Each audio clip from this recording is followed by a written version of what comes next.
Johannesburg Stock Exchange. It has been, as you've seen, of course, from the news, the South African economy in a recession in that third and fourth quarter of 2019. That has clearly been evident in also the earnings that Nedbank has brought about, and seen a decline in its headline earnings per share there as well. While revenue has managed to tick up, they unfortunately are unable to increase the dividend. They will give out the same dividend as they did as well last year. Let's chat about the conditions under which Nedbank operated, and with the CEO, of course, Mike Brown, who does join us right here in the Johannesburg Stock Exchange studio. Mike, thank you so much for the time. Really appreciate it. Yeah. It really hasn't been an easy time. South Africa's economy has been difficult, but the banking space clearly being the same as well. How have you tried to navigate through that?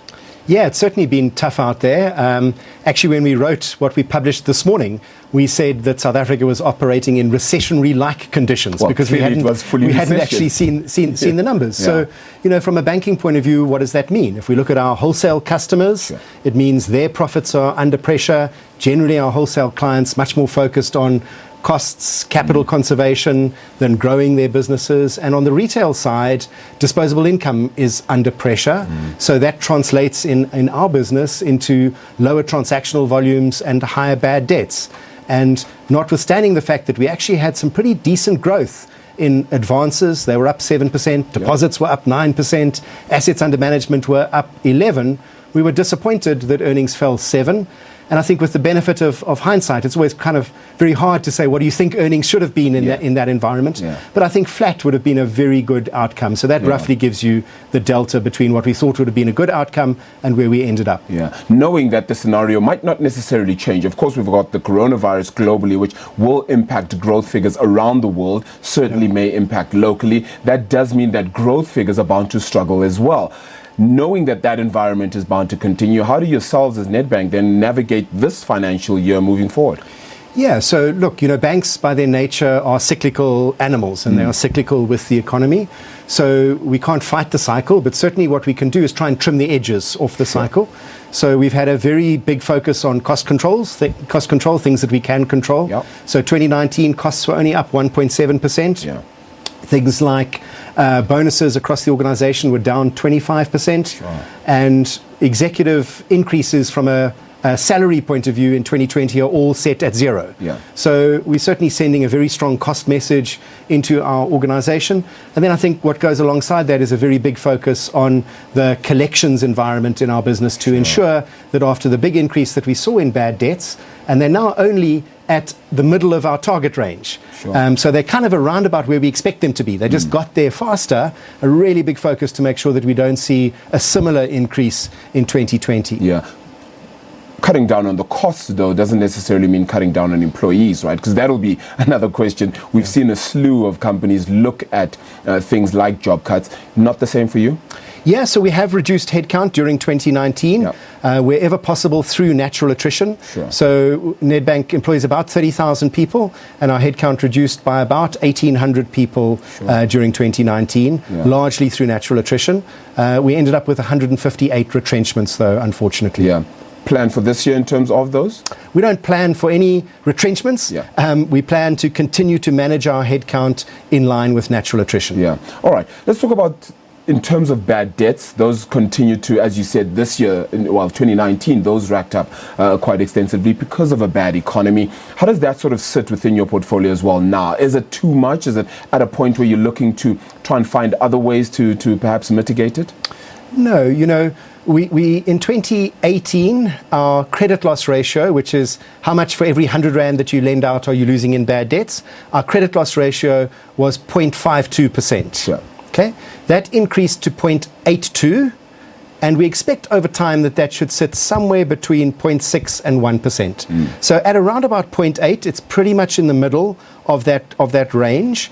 I think the unexpected piece was we were expecting it to finish at about 0.75, and it finished just over 0.8. So I don't think you'll see us make any dramatic changes in our credit granting philosophy as a consequence of the environment. Well, all right. The environment, though, is unfortunately something that, the likes of government need to look after. The sense is, however, that, government wants to try and put in bold plans, like perhaps cutting the wage bill and the like, not necessarily the easiest plan to pull through. Yeah. But from an economic standpoint, do you see South Africa sort of moving the economic levers that are helpful to this economy? We're certainly not moving them fast enough. Yeah. And there's a lot of talk about moving economic levers, but the gap between talking and doing is unfortunately too wide. Yeah. And the key economic lever, the one that we all need to focus on right now, is the sustainability and price of electricity supply. Yeah. For so long as our economy is locked into stage 1 and stage 2 load shedding, it's very difficult to see economic growth above more than 1 to 1.5%, sure, which is way too low to make any difference in our unacceptable unemployment rate. So the key focus needs to be enabling generation to enter the grid outside of Eskom urgently. Yeah. You did make note in your statement that power outages certainly did affect your business. I'd like to get a sense of how exactly that happened. Yeah, so I think, if a bank is impacted by the macroeconomic environment in which it operates, and sure, I'm very sure, I haven't seen the data yet, but I'm very sure that one of the reasons the economy tipped into recession in Q4 was the escalation in load shedding. Yeah, and that, certainly hurting your business technologically as well. Are you trying to find ways to perhaps, change how you operate to fit in the load shedding schedules, if you want to call it that too? Yeah, so I think we've become reasonably good at that as a bank, and we've got enough backup electricity supply to run our tech systems, etc. in the load shedding. The biggest impact for us is on our customer base. Yeah. Just speaking about that customer base, not so long ago you did unfortunately have a breach to your systems.